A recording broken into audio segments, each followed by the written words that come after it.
بھائی نے ایک سوال کیا کہ ہم نے جو ہے ذکر کی بات کی تو درود اللہ کے رسول صلی اللہ علیہ وسلم پڑھنے کا جب معاملہ ہے تو بہت سے لوگ درود طاہر، درود لکی اور بہت سارے درود پڑھتے ہیں، تو سنت سے ثابت شدہ درود کیا ہے؟ تو اس معاملے میں دیکھیے میں کہوں گا سنت سے جو ثابت شدہ درود ہے اس میں سب سے افضل درود جو ہے وہ درود ہے جو آپ اور میں نماز میں پڑھتے ہیں، لیکن اس کے علاوہ بھی اور درود ثابت ہے، تو لہٰذا آپ کیا کریں، اقبال کیلانی کی بڑی بہترین کتاب ہے درود شریف کے مسائل، وہ کتاب لے لیں، بہت چھوٹی کتاب ہے اور تمام ثابت شدہ درود اور پڑھنے کا طریقہ انہوں نے اس میں نقل کر دیا، اور یہ من مانے۔ میں آپ کو سوال کرتا ہوں، نبی اللہ رب العزت قرآن میں کہہ رہا ہے کہ نبی پہ درود بھیجو، اس لیے کہ اللہ اور فرشتے اور جو ہے اللہ اور اس کے فرشتے جو نبی پہ درود بھیجتے ہیں انسانوں، تم بھی درود بھیجو، یہ بات اللہ کہہ رہا ہے، اور نبی نے درود بتا دیا، تو وہ درود جو نبی نے بتایا وہ بھیجنا افضل ہے یا اپنا من مانا بنایا ہوا درود بھیجنا افضل ہے؟ بتائیے، جو نبی نے بتایا۔ تو لہٰذا یہ درود لکی، ماہی، گنج التاج اور پتہ نہیں کتنے، میں ان کے نام پورے یاد بھی نہیں ہے، جو پاکستانی پنسورے بڑے آسانی سے مل جائیں گے، کئی صفحات پر مشتمل ہے جو یاد بھی کبھی زندگی بھر نہیں ہو سکتے ہیں، ٹھیک ہے، اور ایک روانی رائمنگ ٹیونس میں پڑھے جاتے ہیں، مطلب ایک قسم کا ایک ٹیون رہتا ہے اس میں آپ پڑھ سکتے ہیں، یہ تمام ثابت نہیں ہے یاد رکھیں، بلکہ اس میں مشرکانہ عقائد ہے، شرک اور بدعت کی باتیں، رسول سے حاجت روائی، مشکل کشائی کی دعائیں، لہذا جو ثابت شدہ ہے سب سے افضل درود ابراہیم پڑھیے، یہ سب سے بہتر ہے۔ اس کے علاوہ جو ثابت شدہ آپ کو دیکھنا ہے، اقبال کیلانی صاحب کی بڑی بہترین کتاب درود شریف کے مسائل، اس میں دیکھیں تاکہ سارے تمام ثابت شدہ درود آپ کے سامنے انشاءاللہ آ جائیں۔ آخرت میں جب انسان جنت میں چلا جائے گا تو سب سے عظیم نعمت جو اس کو ملیں گی، اور کافروں کو جو سب سے بڑا عذاب ملیں گے جو اپنے رب کو بنانے والے کو کبھی دیکھ نہیں پائیں گے، اور مومنوں کو سب سے بڑی نعمت جو جنت میں ملنے والی ہے وہ یہی نعمت ہے، یاد رکھیے، کہ وہ اپنے رب کو دیکھیں گے۔ یاد رکھیں، ایسے طبقے، ایسے فرقے، ایسے گروہ مسلمانوں میں گزرے جنہوں نے اللہ کے دیدار کا انکار کیا۔ اللہ کا ادراک کوئی نہیں کر سکتا ہے، اور ہم اللہ کے دیدار کی بات کر رہے ہیں۔ دیدار مطلب دیکھنا، ادراک مطلب گھیرنا۔ جو شخص اللہ کے دیدار کا دنیا میں منکر ہے، وہ چاہے کوئی بھی ہو، پکا کافر ہے۔ اللہ کا دیدار ہم دنیا میں کیوں نہیں کر سکتے؟ رسول اللہ صلی اللہ علیہ وسلم نے فرمایا، بے شک اللہ تعالیٰ سوتا نہیں ہے اور نہ سونا اس کی شان کے لائق ہے۔ وہ میزان کے پلڑوں کو جھکاتا ہے اور اٹھاتا ہے، رات کے اعمال دن کے اعمال سے پہلے اور دن کے اعمال رات سے پہلے اس کے سامنے پیش کر دیے جاتے ہیں۔ اس کا جو ہے پردہ نور ہے، اور اس پردے کو کھول دے تو اس کے چہرے کے نور جہاں تک پہنچیں گا اس کی مخلوق کو جلا ڈالیں گا۔ کیا فرمانے نبی کریم صلی اللہ علیہ وسلم، تم میں سے کوئی بھی شخص اللہ تعالیٰ کا دیدار نہیں کر سکتا حتیٰ کہ اس کو موت آ جائے۔ تو اہل سنت والجماعت میں اس مسئلے میں کوئی اختلاف نہیں ہے کہ اللہ کا دیدار روز قیامت مومن کرنے والے ہیں، اور ہمیں بھی یہی عقیدہ رکھنا چاہیے۔ اس کے برعکس کسی قسم کا عقیدے میں فسق اور فجور اور گڑبڑ ہم نے نہیں کرنا چاہیے، اس معاملے میں محتاط اور احتیاط کرنا چاہیے۔ اللہ رب العزت کو دنیا میں تو ظاہر سی بات ہے انسان کے لیے دیکھنا ناممکن ہے، لیکن یہ نعمت جو ہے انسان کو جو ہے آخرت میں ملیں گی، یاد رکھے، اس چیز کو بھی ہم کو سمجھنا، یاد رکھے۔ تو یہ آخرت کی نعمت ہے، اور اس کا وعدہ اللہ رب العزت نے ہر مومن کے، ہر متقی کے لیے کیا ہے جو جنت میں جائیں گا اور وہ پھر اپنے رب کا دیدار کریں گے۔ آئیے اس کے تعلق سے ایک حدیث دیکھتے ہیں۔ حدیث یاد رکھیے اس طرح سے کہ صحیح مسلم کی روایت، اللہ کے رسول صلی اللہ علیہ وسلم فرماتے اور کہتے ہیں، یاد رکھیے اس طرح سے حدیث یاد رکھیے، اور جو ہے صہیب رومی رضی اللہ عنہ اس کے راویوں فرماتے ہیں کہ اللہ کے رسول صلی اللہ علیہ وسلم نے فرمایا، جب جنت والے جنت میں داخل ہو جائیں گے اور اس وقت اللہ تبارک و تعالیٰ فرمائیں گا، تمہیں کوئی چیز چاہیے جو تمہیں مزید عطا کروں؟ مطلب جنت میں پوچھا جائے گا، کیا تمہیں کچھ چاہیے جو میں تمہیں اور دوں، چیز جو ہے تمہیں مزید عطا کروں؟ وہ جواب دیں گے کہ کیا تو نے ہمارے چہرے کو روشن نہیں کیا؟ تو جنتی کہیں گے، اللہ تو نے ہمارے چہرے کو کیا روشن نہیں کیا؟ کیا تو نے ہمیں جنت میں داخل نہیں کیا؟ مطلب یہ لوگ جواب دے رہے کہ اللہ تو نے ہمارے چہرے کو روشن کیا، مطلب جنتی بن گئے ہم، تو نے ہمیں جنت میں داخل کیا، اور دوزخ سے نجات نہیں دی، مطلب تو نے ہم کو دوزخ سے نجات دی۔ آپ صلی اللہ علیہ وسلم نے فرمایا، چنانچہ اس پر اللہ رب العزت جو ہے پردہ اٹھا دیں گا تو انہیں کوئی چیز ایسی عطا نہیں ہوں گی جو انہیں اپنے رب عز و جل کے دیدار سے زیادہ محبوب ہوں گی۔ جب جنتی جنت میں چلے جائیں گے، نعمتوں کا فائدہ اٹھائیں گے، تب اللہ رب العزت ایک سوال کریں گا، کیا تمہیں کچھ اور چیز چاہیے مزید؟ جنتی کہیں گے، اللہ تیرا فضل ہے، تو نے چہرے کو روشن کیا، مطلب جنتیوں میں رکھا، جنت میں ڈالا، جہنم کی نجات دیا، اب کیا باقی ہے؟ تو اللہ رب العزت پھر پردہ ہٹا دیا جائے گا اور وہ اپنے رب کو دیکھیں گے، اور اللہ کے رسول صلی اللہ علیہ وسلم فرماتے اور کہتے ہیں، اور اللہ رب العزت کے دیدار سے زیادہ محبوب کوئی چیز ان کو نہیں ہوگی۔ مطلب یہ سب سے محبوب چیز ہوگی، یاد رکھیں اس کا مطلب وہ جنت کی سب سے بڑی نعمت یہی ہے، اور جہنمیوں کا سب سے بڑا عذاب بھی یہی ہے۔ جنتیوں کی سب سے بڑی نعمت یہ ہے کہ اپنے رب کو پیدا کرنے والے کو دیکھ پائیں گے، اور جہنمیوں کا سب سے بڑا عذاب یہ ہوگا کہ اپنے خالق کو کبھی دیکھ نہیں پائیں گے، یاد رکھیے۔ تو یہ بڑی اہم چیز ہے۔ اور اس کے بعد اللہ کے رسول صلی اللہ علیہ وسلم نے سورہ یونس کی آیت نمبر 26 کا ایک حصہ تلاوت کیا اور فرمایا اور کہا للذین احسنوا الحسنى وزیادہ۔ اللہ کے رسول نے یہ آیت کا حصہ پڑھا اور فرمایا، جس کا ترجمہ یہ ہے جن لوگوں نے بھلائی کی ان کے لیے خوبصورت جزا ہے، مطلب خوبصورت بدلہ ہے، اور مزید ان کے لیے ہے، اور مزید ان کے لیے کا ترجمہ یہ اس کا معنی اور مفہوم مفسرین نے اور محدثین نے لیا، مزید ان کے لیے مطلب دیدار الہی، جو انہوں نے کیا اس کا خوبصورت بدلہ ہے، اور جو انہوں نے کیا اس کا مزید اضافہ ملے گا، مزید اضافے میں دیدار الہی۔ اور وہ حدیث صحیح مسلم کی اس میں ہم نے دیکھ چکے کہ نعمت ملیں گی، اللہ سوال کریں گا، پھر اپنا دیدار کروائیں گا، اور یہ سب سے بڑی نعمت ہوں گی۔ دیکھو اور یہ زیادہ ہے، جنت میں جانا یہی سب سے بڑی نعمت تھی کہ انسان کے لیے، مطلب جہنم سے نجات، اور زیادہ ان کو دیا جائے گا، اور زیادہ سے مراد اللہ رب العزت کا دیدار ہے، یاد رکھیں۔ تو لہٰذا اللہ رب العزت کا دیدار یاد رکھیں، یہ بڑی عظیم نعمت ہے۔ اس عظیم نعمت کو حاصل کرنے کے لیے انسان کو جد و جہد اور کوشش کرنا پڑے گی۔ سب سے پہلے تو ایمان لانا پڑے گا، چاہے وہ جس درجے کا بھی ہو، کیونکہ ایمان والا ہی جنت میں جائے گا۔ مشرک اور کافر جنت میں کبھی نہیں داخل ہوں گے، جب کبھی داخل نہیں ہوں گے تو کبھی رب کو دیکھ بھی نہیں پائیں گے، یاد رکھیں۔ تو لہٰذا یہ کنڈیشن ہے۔ بہرحال آج ہمارا ٹاپک یہ نہیں ہے کہ کون کون سے اعمال کی وجہ سے دیدار الہی ہو سکتا ہے، لیکن بیسک کرائٹیریا اور کنڈیشن تو یہ ہے کہ ایمان والا کفر کی حالت میں نہ مرے، اور پھر وہ اعمال کرے جن اعمالوں کے ذریعے انسان جنت میں جاتا ہے، ان اعمال سے بچے جس سے جہنم میں جاتا ہے، اور پھر خواہش رکھے دیدار کرنے کی اللہ کے، یہ تمام چیزیں مل کر پھر ایک مومن بندہ اللہ کا دیدار کرے گا، ٹھیک ہے۔ تو لہٰذا یہ ہم نے دیکھا۔ اب آئیے دیدار الہی کے تعلق سے کچھ باتیں ہم دیکھتے ہیں حدیث کی، جو قرآن میں اور سنت میں جو ملتی ہے، اور ساتھ میں جو ہے آج کے ٹاپک کو ہم دو حصوں میں تبدیل کریں گے یا دو حصوں میں بانٹیں گے۔ پہلا دیدار الہی کے تعلق سے ہم دیکھیں گے کہ قیامت کے دن اللہ کا دیدار برحق ہے، یہ ہونے والا ہے، اور دوسرا ٹاپک دیکھیں گے کہ دنیا میں اللہ کو ہم کیوں نہیں دیکھ سکتے، یا دنیا میں اللہ کو کیوں کوئی نہیں دیکھ سکا، ٹھیک ہے۔ یہ دونوں باتوں کو ایک ساتھ لیں گے تاکہ ساری کلیریفیکیشن ایک ساتھ ہو جاتی ہے۔ تو آئیے سب سے پہلے دیدار الہی، اللہ کا دیدار حق ہے۔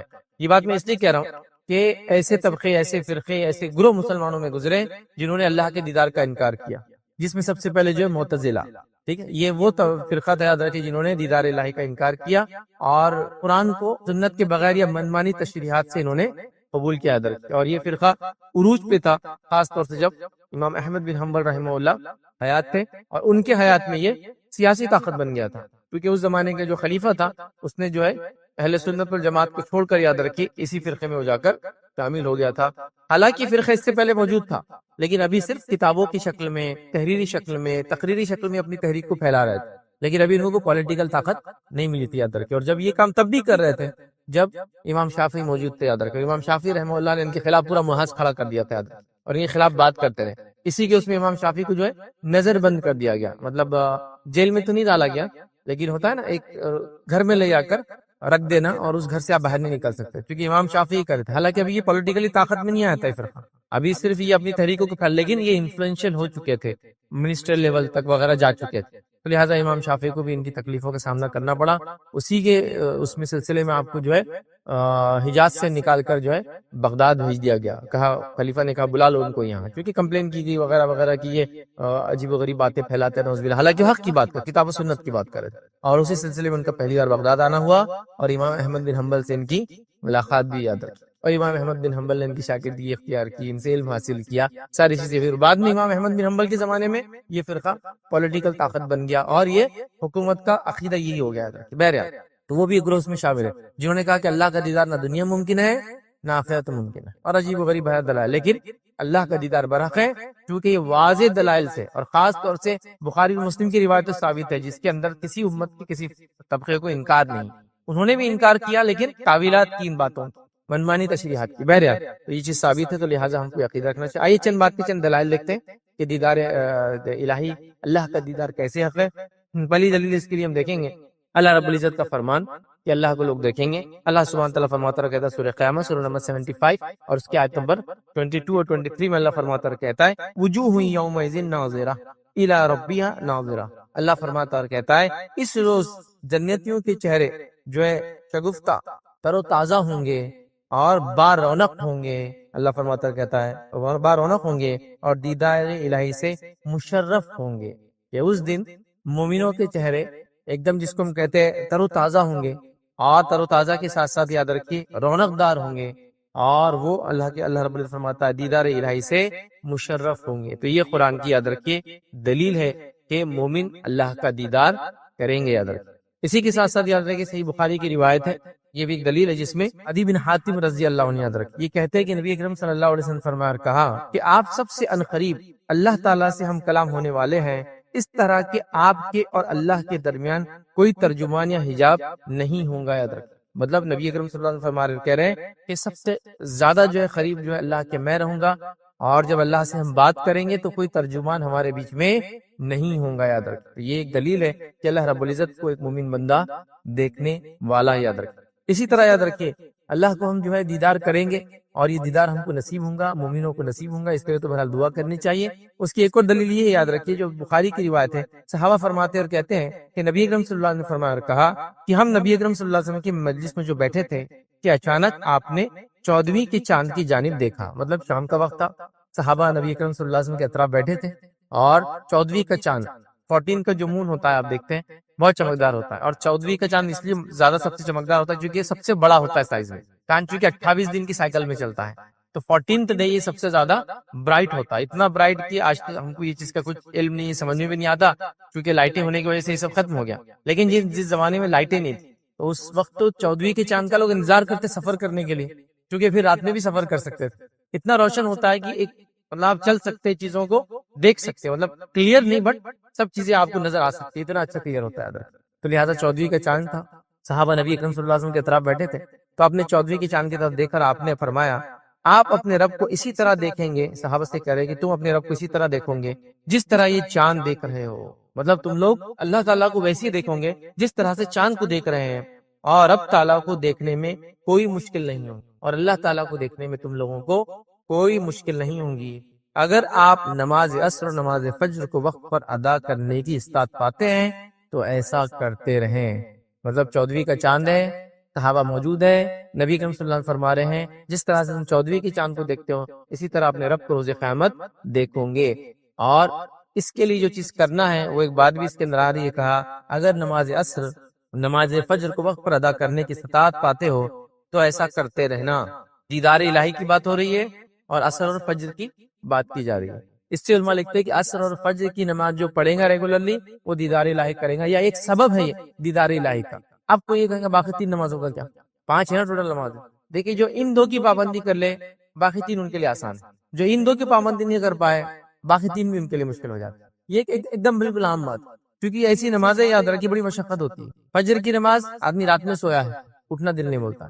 عصر کی نماز عموماً لوگ دوپہر میں آرام کرتے ہیں، اس کا جانا جان پہ آتا ہے، اس لیے ان 2 نمازوں کا خاص طور سے تذکرہ کیا گیا۔ اور عصر کی نماز کے تعلق سے بہت ساری باتیں آتی ہیں، اس طرح فجر کے تعلق سے بہت ساری باتیں آتی ہیں۔ عصر کو صلاۃ وسطیٰ کا بیچ کی نماز کی پابندی قرآن نے حکم دیا کرو، تو لہٰذا اس سے علماء لکھتے ہیں کہ ان 2 نمازوں کی پابندی کرنے والا اللہ کا دیدار کرے گا۔ تو اللہ کا دیدار تم کرو گے، کیسے کرو گے؟ جیسے 14ویں کی چاند کو دیکھتے ہو، اس میں کوئی تکلیف و مشقت نہیں، تو ویسے ہی تم اللہ رب العزت کا بھی دیدار کرو گے۔ نبی اکرم صلی اللہ علیہ وسلم نے اس بات کو واضح اس روایت کے اندر کر دیا تھا۔ اب ایک بات یاد رکھی وہ آتی ہے جو لوگ دلائل کے طور پہ پیش بھی کرتے ہیں، اس بات کو یاد رکھیے، اہل سنت والجماعت میں سے نہیں لیکن دیگر لوگ بھی کرتے ہیں، کبھی کنفیوژن ہوتا ہے قرآن کو جب ہم پڑھتے ہیں تو دیکھیے قرآن کی آیت ہے جو سورہ انعام سورہ نمبر 6 آیت نمبر 103 103 اللہ فرماتا اور کہتا ہے لا تدرک الابصار وهو يدرك الابصار وهو اللطيف الخبیر۔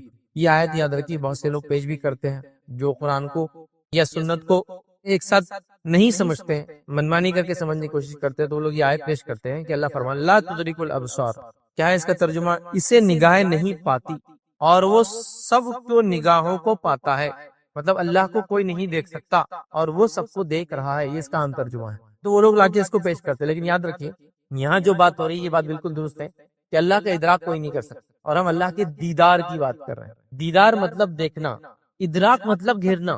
مطلب کیا ہوا جو ہم بات کر رہے ہیں کہ اللہ کا دیدار ہم کریں گے کیسے؟ جیسے 14ویں کی چاند کو کرتے ہو، ٹھیک ہے، تو 14ویں کی چاند کو ہم دیکھ سکتے ہیں، دیدار کر سکتے ہیں، اس کا ادراک کر سکتے ہیں، اس کو گھیر سکتے نہیں۔ چاند کتنا بڑا ہے آپ کو پتا ہے؟ ادراک میں کتنا بڑا ہے وہ آئیں گا، کتنا چوڑا ہے، لیکن ہم وہ سب نہیں دیکھ سکتے، خالی کیا کر سکتے ہیں؟ اس کو یہاں سے زمین پہ سے دیکھ سکتے ہیں، دکھتا تو ہے نا، ادراک نہیں کر سکتے اس کا گھیراؤ کتنا بڑا۔ چاند بہت بڑا ہے، ہم کو تو بالکل اتنا چھوٹا دکھتا ہے، یاد رکھیے، ٹھیک ہے؟ تو لہٰذا یہاں جو ہم بات کر رہے ہیں، یاد رکھیے، وہ دیدار کی ہے۔ قرآنی آیت بھی جو بات کری کہ اس کو ادراک کوئی نہیں کر سکتا اور وہ سب کو ادراک کرتا ہے، تو یہ بات بالکل درست ہے۔ دنیا میں بھی درست ہے کہ اللہ کو ادراک نہیں کر سکتا، اور آخرت میں بھی درست ہے اللہ کا ادراک کوئی نہیں کر سکتا ہے۔ لیکن دنیا میں اگر اللہ کا دیدار کوئی نہیں کر سکتا، لیکن آخرت میں دیدار کریں گے۔ ادراک نہ دنیا میں ہوگا نہ آخرت میں ہوگا، لیکن دیدار دنیا میں نہیں ہوگا، مومنوں کو آخرت میں ہوگا، صرف یاد رکھیں۔ تو یہ آیت کو اس معنی میں لے، پھر آگے اللہ وہو اللطیف الخبیر، اور وہ نہایت باریک ہے اور خبر رکھنے والا ہے۔ تو لہٰذا اگر کوئی یہ دلیل دے کہ بھائی اس لیے تو پتہ چل رہا ہے ادراک نہیں ہوگا، تو ہاں ہم بھی بولتے ہیں ادراک نہیں ہوگا، کوئی نظر اس کا ادراک نہیں کر سکتی، وہ ساری نظروں کا ادراک کر سکتا ہے، لیکن اس کو دیکھ سکیں گے آخرت میں، ادراک تو نہیں کر سکتے۔ سورج ہے، ایک روایت میں اللہ کے فرمائے کہ جیسے تم سورج کو دیکھ سکتے ہو دن میں، کوئی تکلیف ہوتی ہے؟ سورج کو دیکھ سکتے آپ، لیکن زیادہ دیر تک نہیں، چاند کو زیادہ دیر تک دیکھ سکتے، لیکن کیا سورج کا ادراک کر سکتے؟ اف کتنا بڑا ہے وہ، ہماری دنیا سے کتنا بڑا ہے، کئی ہزاروں دنیا اس میں سما سکتی ہے نا، تو ہم دیکھ سکتے لیکن ادراک نہیں کر سکتے اس کو۔ تو لہٰذا یہاں ادراک کی بات ہو رہی ہے، اور ہم بات کریں دیدار کی، تو دیدار تو آخرت میں ہوگا، لیکن ادراک تو وہاں بھی نہیں کر پائیں گے، ہے نا؟ جیسے چاند کو ہم یہاں سے دیکھ سکتے ہیں کتنا بڑا ہے، کتنا چوڑا ہے، حقیقی روشنی ہو تو اس پہ جا کے پتہ چلیں گے، وہ کبھی نہیں کر سکتے، ٹھیک ہے؟ تو اس بات کو بھی ہم کو سمجھنے کی ضرورت ہے۔ تو کوئی اگر یہ دلیل دے تو اس کو ہم اس طرح سے سمجھتے ہیں، یاد رکھیں۔ اس طرح سے بخاری کی روایت ہے، اس میں اللہ کے رسول صلی اللہ علیہ وسلم نے دیدار کے بارے میں بیان کیا، فرمایا آپ اپنے رب کو جو ہے روبرو دیکھو گے۔ صحابہ سے کہا کہ تم اپنے رب کو روبرو سمجھتا، اور روبرو کی جب بات آتی ہے، یاد رکھیے، تو آمنے سامنے ہونا ضروری ہوتا ہے، اور آمنے سامنے روبرو اس کو بولتے ہیں جو دکھتا ہے، ورنہ کیا بولتے ہیں؟ پردہ پوش، پردے کے پیچھے سے۔ روبرو کب بولیں گے؟ جب میں آپ کو دیکھ سکتا ہوں اور آپ مجھے دیکھ سکتے ہو۔ جیسے کسی نے پوچھا آپ فلاں جگہ گئے تھے، ہاں، انہوں نے بات کی کہ آپ سے روبرو کی، آپ بولیں گے نہیں وہ تو پردے کے عالم میں تھے، نہیں دیوار کی وجہ سے کیے، نہیں فون پہ کیے، نہیں میسج بھیجے تھے۔ روبرو کا معنی تھا سامنے، تو یہ اللہ کے فرمان بخاری میں تم روبرو ہوں گے، اور روبرو میں دیکھنے کا معاملہ ہوتا ہے، یاد رکھیں۔ اسی طرح یاد رکھیے کوئی دلیل جو ہمیں ملتی ہے کہ اللہ رب العزت کا ہم دیدار کریں گے، یاد رکھیے وہ اس طرح سے، یاد رکھیے جو ابو ہریرہ اس کو روایت کرتے رضی اللہ عنہ، اور صحیح بخاری کی روایت، آپ نے فرمایا کہا کہ صحابہ نے عرض کیا، اے اللہ کے رسول، کیا روز قیامت ہم اللہ تعالیٰ کو دیکھیں گے؟ اب ظاہر سی بات ہے صحابہ کے سوال جو دیکھیں گے کس معنی میں ہوگا؟ دل کی آنکھوں سے دیکھیں گے، محسوس کریں گے۔ دیکھیں گے سے مراد یہ ہے کہ محسوس تو یہاں بھی کریں نا اللہ کی خشیت، ڈر وغیرہ سب، لیکن دیکھیں گے کیا ہم دیکھیں گے؟ فرمایا اگر مطلع صاف ہو تو کیا آپ سورج کو دیکھ سکتے ہیں؟ مطلب اگر ابد نہ ہو تو کیا تم لوگ سورج کو دیکھ سکتے ہو اور اس میں کوئی دقت محسوس کرتے ہو؟ صحابہ نے عرض کیا نہیں۔ پھر نبی اکرم صلی اللہ علیہ وسلم نے فرمایا کہ اگر مطلع صاف ہو، مطلب بادل وغیرہ نہ ہو آسمان میں، تو کیا تم 14ویں کی رات میں چاند کو دیکھ سکتے ہو؟ صحابہ نے کہا بغیر مشقت کہ ہاں بالکل ہم دیکھ سکتے ہیں، بغیر مشقت دیکھ سکتے ہیں۔ تو رسول اکرم صلی اللہ علیہ وسلم نے فرمایا کہ آپ اللہ کو بھی روز قیامت اسی طرح دیکھیں گے، تو تم لوگ اللہ تعالیٰ کو بھی روز قیامت اسی طرح دیکھیں گے، ادراک نہیں کر پائیں گے لیکن دیدار ہوں گا، یاد رکھیے، اور اللہ کا دیدار یہ سب سے بڑی دلیل ہے۔ اب آئیے اللہ کے دیدار کے تعلق سے یہ برق ہے، چھوٹا سا واقعہ سناتا ہوں امام احمد بن حنبل رحمہ اللہ کے زمانے میں، کیونکہ ان کے زمانے میں تو یہ فتنہ بڑا عام ہو گیا تھا کہ اللہ کا دیدار نہیں ہوگا۔ تو ایک شخص کے تعلق سے آپ کو بتایا گیا کہ وہ یہ کہتا ہے کہ قیامت کے دن اللہ کا دیدار نہیں ہوگا، دنیا میں تو نہیں ہوگا یہ بات تو ہے، لیکن قیامت دن بھی نہیں ہوگا۔ تو امام احمد بن حنبل اس کو جواب دیتے اور کہتے ہیں جو قیامت کے اللہ کے دیدار کا منکر ہو، وہ چاہے کوئی بھی ہو، پکا کافر ہے۔ جو شخص اللہ کے دیدار کا دنیا میں منکر ہے، کیا فرمانا، چاہے کوئی بھی ہو، کیونکہ اس زمانے میں کیا ہوگا معلوم ہے آپ کو، خلافت کے لیول تک لوگ بگڑ چکے تھے، اور خاص طور سے جو ہے معتزلہ فرقہ بالکل طاقت میں آ چکا تھا، بلکہ وہ اب حکومت میں آ چکے تھے، یاد رکھیں۔ اور امام احمد بن حنبل میں بڑے ظلم ڈھائے، انہوں نے بڑے ظلم ڈھائے، اتنا کی روایتوں میں آتا ہے کہ آپ کو قید میں ڈال دیا گیا اور پبلکلی اتنے کوڑے مارے جاتے لا کر آخر میں، لیکن پبلک پریشر آیا، لوگوں نے دیکھا اور برداشت نہیں کر پائے، تھوڑی آواز اٹھا لی، عوام کہیں باغی نہ ہو جائے، تو بہرحال آپ کو چھوڑ دیا گیا، لیکن آپ پہ کڑی نظر رکھی جاتی تھی، جیسے اس سے پہلے امام شافعی کے ساتھ کیا گیا تھا، انہی کے دور میں، ابتدائی دور میں ان کی زندگی کی، جب وہ امام شافعی کے خلاف بھی ایسی کمپلینس ڈالی انہوں نے، لیکن ابھی وہ حکومت میں سیاست کے لیول پہ آ چکے تھے، لیکن خلافت کے لیول پر نہیں تھے، لیکن اب تو خلیفہ ہو چکے تھے۔ تو آپ کیا فرما رہے ہیں، جو قیامت کے دن اللہ کے دیدار کا منکر ہو، چاہے کوئی بھی ہو سکتا ہے، وہ پکا کافر ہے۔ پھر آگے کہتے ہیں اس پر اللہ کی لعنت اور غضب ہے۔ پھر آگے فرماتے ہیں کہ اللہ نے یہ نہیں فرمایا، کہ اللہ نے یہ نہیں فرمایا، کیا فرمایا؟ جو ہم نے ابھی بھرا سورہ قیامہ کی آیت دیکھیں، اس کا ترجمہ ہے اس روز کچھ چہرے تر و تازہ ہوں گے اور رونق دار ہوں گے، اپنے رب کی طرف دیکھ رہے ہوں گے۔ کہا یہ نہیں دیکھا قرآن کہتا، پھر آگے فرمایا اور اللہ تعالیٰ خبردار ہو جاؤ کہ اللہ تعالیٰ کی یہ بات تم نے نہیں سنی؟ کون سی بات؟ قیامت کے دن یہ لوگ دیدار الہی سے محروم کر دیے جائیں گے. اور یہ کس کے تعلق سے بات ہے؟ دیدار الہی سے محروم کر دی جائیں گے. یہ کافروں کے تعلق سے بات ہے. یاد رکھیں کافر دیدار الہی سے محروم کر دی جائیں گے. اور یہ آیت قرآن کی سورہ مطففین سورہ نمبر 83 اور اس کی آیت نمبر 15 ہے، جس میں جو آیت اس طرح سے کلا انہم عن ربہم یومئذ لمحجوبون، اللہ فرماتا اور کہتا ہے کہ خبردار روز قیامت یہ لوگ دیدار الہی سے محروم کر دیے جائیں گے. آپ نے فرمایا جو شخص یہ کہے کہ اللہ کا دیدار قیامت دن نہیں ہوگا وہ سب سے پہلے تو کافر ہے. پھر فرمایا اللہ کی لعنت اس پہ ہو، اللہ کا غضب اس پہ ہو. کیا اس نے یہ نہیں پڑھا کہ اللہ کو وہ لوگ دیکھیں گے مومن لوگ؟ اور کیا اس نے یہ نہیں پڑھا کہ کافر اللہ کا دیدار نہیں کر پائیں گے؟ قرآن کی آیت. تو کافر اللہ کا دیدار نہیں کریں گے، مومن اللہ کا دیدار کریں گے. تو آپ نے ایسے شخص کو کافر قرار دیا ہے. تو لہٰذا دیدار الہی حق ہے اور یہ بہت عظیم نعمت ہے. یاد رکھیں. آئیے آگے بڑھتے ہیں. اسی طرح ایک اور واقعہ آتا ہے، یاد رکھیے واقعے کو بھی دیکھتے ہیں. ایک گروہ کہا کرتا تھا کہ فرمان باری تعالیٰ مطلب اللہ تعالیٰ کا جو حکم ہے، جو ہم نے بھی دیکھا کہ کچھ روز اس دن تر و تازہ ہوں گے، اپنے رب کی طرف دیکھ رہے ہوں گے. اس کے بارے میں وہ کہتے تھے اپنے رب کی طرف دیکھ رہے ہوں گے، یہ صرف جو ہے ثواب مراد ہے. ثواب مراد ہے مطلب وہ ان کو اجر ملے گا اس کا. دیکھ رہے ہوں گے کہ ہاں یہ مراد ہے. میں نے امام مالک رحمۃ اللہ علیہ کو فرماتے ہوئے سنا. اب یہ کہے کچھ لوگوں کا یہ عقیدہ، لیکن امام مالک کیا کہتے تھے وہ ریپیٹ کرے.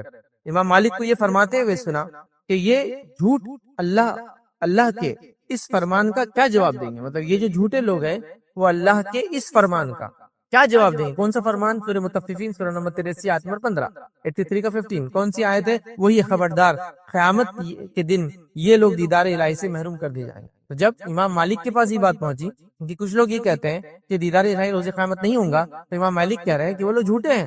اور اس کا کیا جواب دیں گے جس آیت میں اللہ فرما رہا ہے قیامت دن کافر اللہ کو نہیں دیکھ پائیں گے. جب کافر اللہ کو نہیں دیکھ پائیں گے تو اس کا الٹ کیا ہوگا؟ مومن اللہ کو دیکھ پائیں گے. ٹھیک ہے. تو آپ نے بھی یہ دلیل رکھی اور یہ وہی دلیل ہے جو امام احمد بن حنبل نے بھی یاد رکھی اپنے دور میں رکھی. تو اہل سنت والجماعت میں اس مسئلے میں کوئی اختلاف نہیں ہے کہ اللہ کا دیدار روز قیامت مومن کرنے والے ہیں اور ہمیں بھی یہی عقیدہ رکھنا چاہیے. اس کے برعکس کسی قسم کو عقیدے میں فسق اور فجور اور گڑبڑ ہم نے نہیں کرنا چاہیے. اس معاملے میں محتاط اور احتیاط کرنا چاہیے. تو یہ ہمارا فرسٹ پارٹ تھا کہ دیدار الہی برحق ہے. اب آئیے سیکنڈ پارٹ کی طرف بڑھتے ہیں. اللہ کا دیدار ہم دنیا میں کیوں نہیں کر سکتے؟ کہ کیا وجوہات ہے کہ اللہ کا دیدار ہم دنیا میں نہیں کر سکتے؟ ٹھیک ہے. تو اس کے تعلق سے کچھ باتیں دیکھتے ہیں کہ ہم دنیا میں اللہ کا دیدار کیوں نہیں کر سکتے. یاد رکھیں دیکھیے دنیا میں اللہ کا دیدار سیدھے دیکھنا جس طرح سے قیامت دن دیکھیں گے شخصی طور سے یہ ممکن نہیں. لیکن اگر مانوی طور سے خواب کے اعتبار سے لیا جائے تو ایک الگ بات. جیسے اللہ کے رسول صلی اللہ علیہ وسلم کی وہی حدیث بڑی مشہور ہے، تم اللہ کی بات ایسے کرو جیسے کہ اللہ کو دیکھ رہے ہو، ہے نا. احسان اس کو بولتے ہیں. وہ حدیث جبرائیل ایمان اسلام اور احسان جس میں. اور اگر ایسا نہیں سمجھتے ہو مطلب ایسا نہیں کر سکتے ہو تو یہ جان لو اللہ تمہیں دیکھ رہا ہے. تو یہ مانوی طور سے ہوا، مطلب ایسی خالص عبادت اللہ کے لیے کہ اللہ کو میں دیکھ رہا ہوں جیسے، ورنہ یہ جان لے کہ اللہ میں دیکھ رہا ہے. یہ ہو گیا. خواب کی طور پہ ہو سکتا ہے. نبی اکرم صلی اللہ علیہ وسلم نے خواب دیکھا. آپ نے روایت میں فرمایا کہ کل رات میں نے خواب میں اپنے رب کو دیکھا. تو اللہ تعالیٰ کو اللہ کے رسول صلی اللہ علیہ وسلم نے خواب میں دیکھا اور میرے رب نے میرے سینے کو چھوا اور میں نے اپنے رب کی انگلیوں کی ٹھنڈک اپنے سینے پر محسوس کی. اس سے پتہ چلا خواب میں اللہ کو اللہ کے رسول صلی اللہ علیہ وسلم دیکھا. کوئی خواب کا معاملہ ہو دنیا میں نہیں دیکھ سکتا کوئی. دوسرا پتہ چلا کہ اللہ رب العزت کے انگلیاں ہیں اور اس کی ٹھنڈک جو ہے اللہ کے رسول فرمایا میں نے اپنے سینے پر اور اپنے ہاتھ رکھا تو میں نے اس کو محسوس کی. لیکن کیا ہمارے ایسے 5 انگلیاں ہیں؟ ہم نہیں جانتے. حدیث میں یہ بات تو ہے کہ اللہ تعالیٰ کو 2 ہاتھ ہیں، دونوں ہاتھ لیکن سیدھے ہیں. کیسے ہم نہیں جانتے. قرآن میں خود اللہ نے فرمایا کہ اے شیطان تو نے آدم کے سامنے سجدہ کیوں نہیں کیا جس کو میں نے اپنے دونوں ہاتھ سے بنایا. تو اللہ کو 2 ہاتھ ہیں. حدیث میں آتا دونوں رائٹ ہینڈ ہیں. یہاں انگلیوں کا تذکرہ آ گیا ہے نا. تو بہرحال تو یہ خواب اور معنی کے اعتبار سے، لیکن حقیقی طور سے یاد رکھیں دنیا میں اللہ کو کوئی نہیں دیکھ سکتا ہے. آخرت میں ہم لوگ جو ہے دیکھیں گے لیکن ادراک نہیں کر پائیں گے، لیکن دیدار ضرور اللہ رب العزت کا ہونے والا ہے. یاد رکھیں مومنوں کا. اب دنیا میں کیوں نہیں دیکھ پائیں گے اسی کچھ وجوہات میں آپ کے سامنے رکھتا ہوں یا کچھ باتیں رکھتا ہوں. سب سے پہلی چیز تو یاد رکھیں اللہ کے نبی موسیٰ علیہ السلام یہ وہ برگزیدہ نبی یاد رکھے جن کو اللہ تعالیٰ نے جو وحی دی اس کے اندر کسی فرشتے کو نہیں بھیجا. آپ کو سیدھے وحی دی جاتی تھی اور آپ نے آ کر بنی اسرائیل کے سامنے سیدھے اپنی بات رکھی. تو موسیٰ علیہ السلام سے اللہ نے سیدھے کلام کیا جس سے آپ کا لقب پڑا کلیم اللہ. اللہ نے جن سے ڈائریکٹ کلام کیا. ٹھیک ہے. اللہ رب قرآن فرماتا کہتا ہے سورہ قصص آیت نمبر 30 میں اللہ فرماتا کہتا ہے پھر جب وہ وہاں پہنچا تو وادی کے داہنے کنارے سے برکت والے خطے میں درخت سے پکارا گیا اے موسیٰ میں ہی اللہ ہوں اور تمام مخلوقات کا میں ہی حاجت روا ہوں. تو اللہ رب العزت موسیٰ علیہ السلام کو بلایا، موسیٰ علیہ السلام گئے، ٹھیک ہے. اس کے بعد موسیٰ علیہ السلام سے اللہ نے کلام کیا. کلام کیسے کیا کہ ایک جگہ بلایا گیا، ایک جھاڑ کے پیچھے سے آواز آئی، لیکن موسیٰ علیہ السلام تب بھی اللہ رب العزت کو دیکھا نہیں، چونکہ ممکن نہیں. آج اللہ فرماتا اور کہتا ہے، اور جب کتاب تورات دینے کے لیے اللہ رب العزت نے موسیٰ علیہ السلام کو بلایا تو موسیٰ علیہ السلام نے کیا کہا؟ ربی ارینی انظر الیک. موسیٰ علیہ السلام گئے اللہ کے پاس اور کہا، اے میرے رب مجھے اپنے آپ کو دکھا دے، میں تجھ کو دیکھوں. پہلے جب آپ کو نبوت ملی، جب اللہ کو دیکھا نہیں آپ نے، لیکن بعد میں وقتاً فوقتاً اللہ سے آپ کی بات ہوتی رہی. اب جب توریت لینے آپ گئے تو آپ نے ایک خواہش رکھی، اے اللہ میں تجھے دیکھنا چاہتا ہوں، ٹھیک ہے. اور موسیٰ علیہ السلام ہی وہ نبی ہے جو یہ کہہ سکتے تھے، وجہ یہ ڈائریکٹ اللہ سے بات کر رہے تھے. خواہش تو ہوں گی نا، جس سے میں ڈائریکٹ بات کر رہا ہوں اس کو دیکھوں، تو آپ نے اظہار کر دیا. اللہ رب العزت نے فرمایا، کہا اللہ تعالیٰ نے فرمایا تم مجھ کو ہرگز نہیں دیکھ سکتے، البتہ پہاڑ کی طرف دیکھو، اگر وہ اپنی جگہ پر قائم ہو جائے، رہ جائے تو تم مجھ کو بھی دیکھ سکو گے. پھر جب ان کے رب نے پہاڑ پر اپنی تجلی ڈالی تو اس کو ریزہ ریزہ یہ پہاڑ ہو گیا اور موسیٰ علیہ السلام بے ہوش ہو کر گر پڑے. جب موسیٰ علیہ السلام کو خواہش ہوئی کہ میں اللہ کو دیکھوں، توریت لینے جا رہا ہوں، اللہ نے کہا ٹھیک ہے پہلے اس پہاڑ کو دیکھو. اگر اس پہاڑ کو تم دیکھ پائے، مطلب اللہ کی تجلی جب اس پہ پڑیں گی، اس سے جو روشنی، چونکہ اللہ نور ہے، پڑیں گی، اگر تم اس کو دیکھ پائے، اس حالت کو، تم مجھے دیکھ پاؤ. جب اللہ کی تجلی اس پہاڑ پر پڑی، پہاڑ ریزہ ریزہ ہو گیا، ذرات میں تبدیل ہو کے اڑ گیا. موسیٰ علیہ السلام اس حالت کو دیکھ کر، اس روشنی کو دیکھ کر، اس نور کو دیکھ کر بے ہوشی کی کیفیت میں، ابھی اللہ کو نہیں دیکھا، صرف ابھی وہ روشنی نور ہے اللہ کے آگے آتا ہے. اس کے نتیجے میں پہاڑ ریزہ ریزہ ہو گیا، موسیٰ علیہ السلام بے ہوش ہو گئے. پھر جب اٹھے تو اللہ سے معافی مانگ لی کہ اللہ مجھ سے غلطی ہوئی کہ میں نے ایسی چیز کا ڈیمانڈ کیا. پھر جب آپ کو ہوش آیا تو آپ نے فرمایا تو پاک ہے، میں تیرے طرف توبہ کیا کرتا ہوں اور میں سب سے پہلے اس حقیقت پر ایمان لانے والا ہوں. ٹھیک ہے، مطلب اللہ کو کوئی دیکھ نہیں سکتا، میں اس حقیقت پر سب سے پہلے ایمان لانے والا ہوں. تو یہاں موسیٰ علیہ السلام نے پھر توبہ کی کہ اللہ سے ایک ڈیمانڈ کیا، لیکن وہ صحیح نہیں تھا. اسی طرح یاد رکھ، بنی اسرائیل نے کلم کلا موسیٰ علیہ السلام کو کہا جب تک ہم اللہ کو دیکھیں گے نہیں، ہم توریت کو توریت نہیں مانیں گے.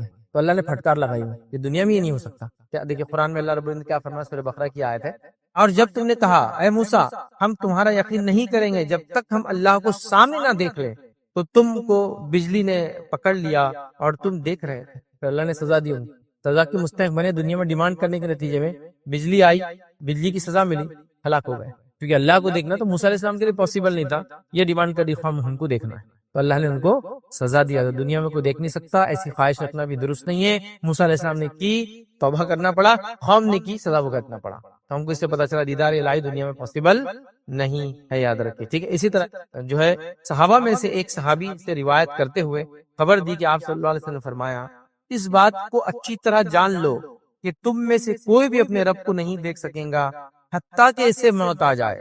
کیا فرمانے نبی کریم صلی اللہ علیہ وسلم، تم میں سے کوئی بھی شخص اللہ تعالیٰ کا دیدار نہیں کر سکتا حتیٰ کہ اس کو موت آ جائے. مطلب موت کے بعد تو اللہ کا دیدار ہو سکتا ہے، جیتے جی دنیا میں دنیا کی آنکھوں سے اللہ کا دیدار پاسبل نہیں ہے، موت کے بعد ہی ہوگا. تو لہٰذا اللہ کا دیدار موت کے بعد ہو سکتا ہے، دنیا میں نہیں ہو سکتا. اس لیے اللہ کا دیدار ہم دنیا میں نہیں کر سکتے، یہ موت کے بعد ہوگا. مطلب موت کے بعد کی زندگی ہے، اس میں جو حالات ہوں گے اس حالات میں ہم ادراک کو نہیں دیکھ پائیں گے. یاد رکھیے دنیا میں ہم دیکھ نہیں سکتے. آئیے ایک اور روایت یاد رکھیں، ابو ذر غفاری رضی اللہ عنہ فرماتے اور بیان کرتے ہیں کہ میں نے رسول اللہ صلی اللہ علیہ وسلم سے پوچھا، کیا پوچھا؟ کہ آپ نے اپنے رب کو دیکھا ہے؟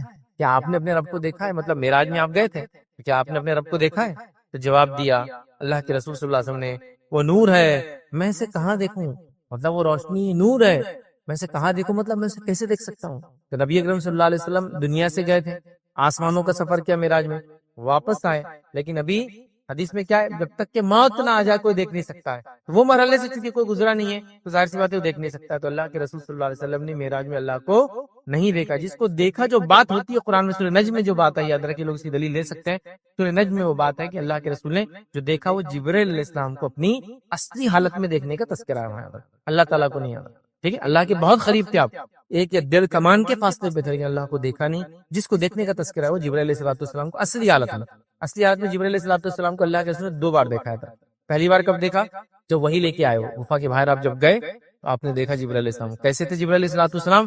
زمین سے آسمان تک سب بھر گیا تھا اور آپ کے پر تھے اور پروں میں سے جو ہے ہیرے اور موتی جھڑ کر نیچے گر رہے تھے. اور حدیث میں آتا ہے کہ آپ کو 600 پر ہے، 600 یاد رکھیں. تو فرشتوں کو پر بھی ہوتے یاد رکھیں. تو جبرائیل علیہ السلام کو 600 مطلب نہیں، مختلف فرشتوں کو مختلف پر ہوتے ہوں گے، لیکن جبرائیل علیہ السلام کو تو 600 پر ہے، یاد رکھیں، ٹھیک ہے۔ اور جسامت کے اعتبار سے ایسے کہ زمین و آسمان میں سب کچھ بھر گیا۔ اب آپ پہاڑ پہ کھڑے تو آپ کتنا دیکھ سکتے ہو، ہورائزن سب بھر گیا تھا آپ کے، اتنا میسو آپ کا سائز ہے۔ بہرحال تو یہاں جو آپ نے فرمایا میں کیسے دیکھ سکتا ہوں، وہ تو نور ہے۔ اسی طرح ابو موسیٰ اشعری رضی اللہ عنہ روایت کرتے ہیں کہ انہوں نے کہا کہ رسول اللہ صلی اللہ علیہ وسلم ہمارے درمیان کھڑے ہوئے تھے اور 5 باتوں پر مشتمل خطبہ دے رہے تھے۔ وہ فرما رہے ہیں کہ اللہ کے رسول صلی اللہ علیہ وسلم میں کھڑے تھے اور 5 باتوں پر مشتمل ایک خطبہ دے رہے تھے، خطاب کر رہے تھے۔ کیا خطاب کیا آپ نے؟ تو آپ نے یہ خطاب کیا، حدیث میں الفاظ، بے شک اللہ تعالیٰ سوتا نہیں ہے اور نہ سونا اس کی شان کے لائق ہے۔ اللہ تعالیٰ سوتا نہیں ہے، یہ خطبے میں آپ بیان کر رہے تھے۔ وہ میزان کے پلڑوں کو جھکاتا ہے اور اٹھاتا ہے، وہ میزان کے پلڑوں کو جھکاتا ہے اور اٹھاتا ہے، مطلب انسان عمل کرے گا تو جھکتے اور اٹھاتا ہے، تو جھکاتا اٹھاتا ہے سے مراد کیا ہوگا؟ وہ انسانوں کو توفیق دیتا ہے کہ اچھا عمل کرے، اسے پلڑے بھاری ہو جاتے ہیں، اٹھاتا ہے اور جھکاتا ہے، یہ اس کا معنی ہوا۔ رات کے اعمال دن کے اعمال سے پہلے اور دن کے اعمال رات سے پہلے اس کے سامنے پیش کر دیے جاتے ہیں۔